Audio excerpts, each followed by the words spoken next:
Welcome back to this 400th anniversary telling of the story of the Mayflower and its adventurous passengers. Today we will recount the events of their transatlantic crossing to America. But first, a quick note on the date of these events. In 1620, the English still used the ancient Julian calendar. This calendar had too many leap years, so the dates had drifted from their original places in the solar year over the centuries. In 1582, the Pope made adjustments to create the Gregorian calendar, omitting certain leap days from certain leap years. This calendar was slow to be adopted by the Protestants, who were wary of papal bulls after the struggle for independence from Rome. So at this time, the English were 10 days off from the Roman Catholic world. For this series, we have been using the Julian calendar, since these were the dates familiar to the Pilgrims, but we have been publishing each installment on the Gregorian date of the same name. So keep in mind that the date in the title of this video is the date as recorded by the Pilgrims, but 10 days later is more precisely the 400th anniversary of the event. Both days can be days of remembrance and celebration. At sunrise on this day, November 9th, the crew finally spotted land. Their first sight of America was the peninsula of Cape Cod. Everyone was overjoyed and relieved to see land. They thanked God for delivering them safely across the ocean, reflecting back on the danger they had just survived. The calm weather that had welcomed the departure of the Mayflower had not lasted long. Storms raged for most of the way.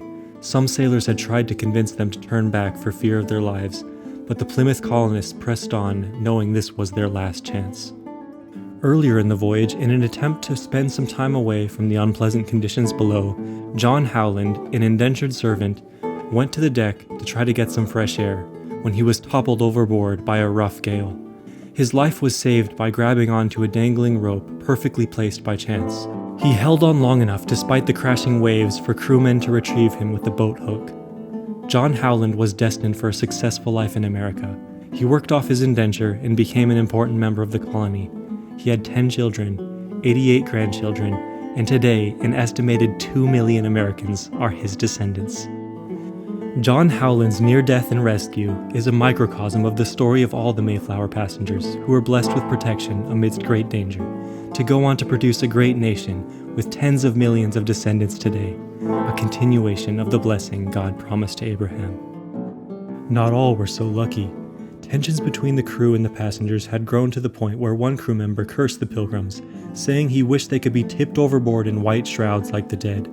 A couple days later, he himself fell overboard in a storm, but no rope was there to save him, and he drowned.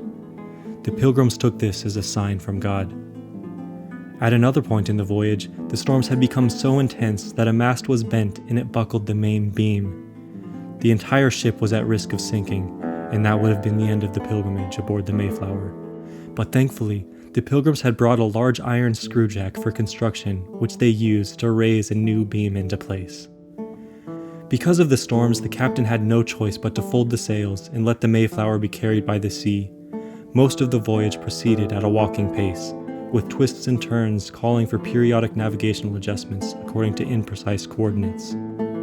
Though the storms were dangerous, the most deadly threat was illness. The damp and cramped hull was prone to disease, and they likely suffered from a lack of vital nutrients, contributing to illness spreading throughout the ship. By today, a large portion of the Plymouth colonists were gravely sick with weak constitutions, ill-prepared for the heavy labor of constructing a settlement in the winter. As they drew near to the coast, one passenger named William Button succumbed to illness. He was described as a youth and the indentured servant of Samuel Fuller, a pilgrim who stepped up to serve as the doctor of the community. Amidst the fear of death, however, there was also the remembrance of new life. Elizabeth, the wife of Stephen Hopkins, gave birth to their son in the middle of the Atlantic. They named him Oceanus, after this unusual birthplace. Now, having crossed the ocean and ready to start a new life, they rejoiced at the sight of new land. But this was not quite the land they were expecting to see.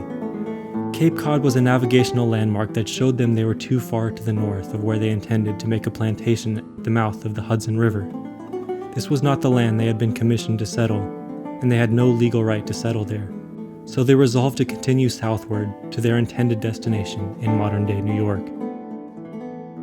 On the next installment of this series, on November 11th, we'll learn what led those aboard the Mayflower to give up on their Plan A and return back here for Plan B, and how this Plan B led to the drafting of the Mayflower Compact, a document that played a foundational role in the development of American constitutional society, a legacy that shapes our lives to this day. So join us next time as we join them on a pilgrimage of our own.